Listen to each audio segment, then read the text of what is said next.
Bonjour, le titre de cette vidéo est comment valoriser son entreprise. Dans cette vidéo, nous allons voir comment évaluer son entreprise, donc savoir où on se trouve par rapport au marché. Dans la deuxième partie de la vidéo, nous allons voir comment faire évaluer son entreprise pour passer l'escalator des statuts.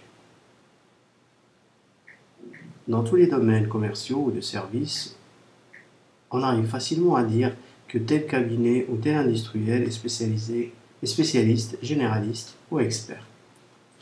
La pyramide que vous voyez devant vous ici, avec généraliste en bas, spécialiste, expert et autorité célèbre, donc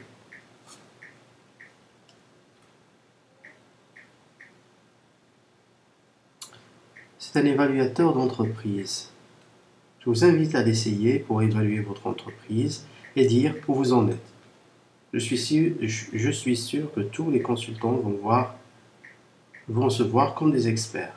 Attention, être expert, c'est donner une expertise, non pas à vos clients, mais à vos collègues dans votre domaine. Les entreprises qui peuvent être concurrentes. Les spécialistes, ceux qui se sont spécialisés dans une offre parmi plusieurs d'autres. Là encore, attention, les agences digitales vont croire qu'elles sont spécialisées dans le domaine digital.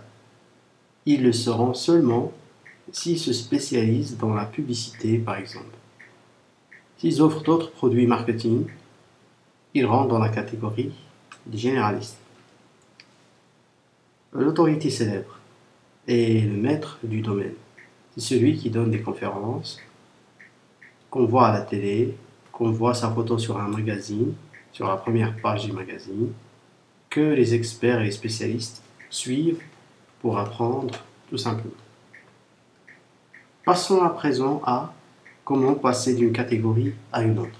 C'est une question que certains vont vouloir poser.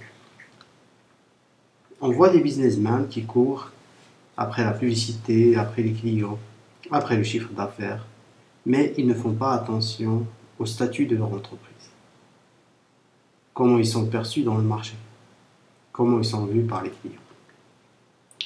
Cette crédibilité mène au positioning, ou si on veut dire en français, au positionnement. J'ai pas trouvé de mot en français, mais c'est ce que j'ai trouvé. Ce qui va ensuite vous amener à un statut où les clients qui vont venir vous chercher. C'est les clients qui vont venir vous chercher. Plus besoin de prospecter. Comment réaliser cette ascension? Ce qui vient à l'esprit tout de suite, c'est le branding comme outil pour réaliser cette ascension. Alors, il ne suffit pas de créer son logo et son site web pour croire que vous avez créé votre branding.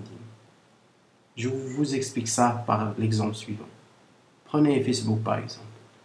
Ce n'est ni le logo, ni leur plateforme qui a fait leur branding, mais bel et bien la ruée des gens pour cet outil. Ils ont utilisé bien sûr la gratuité qui a fait gagner beaucoup de temps à Facebook.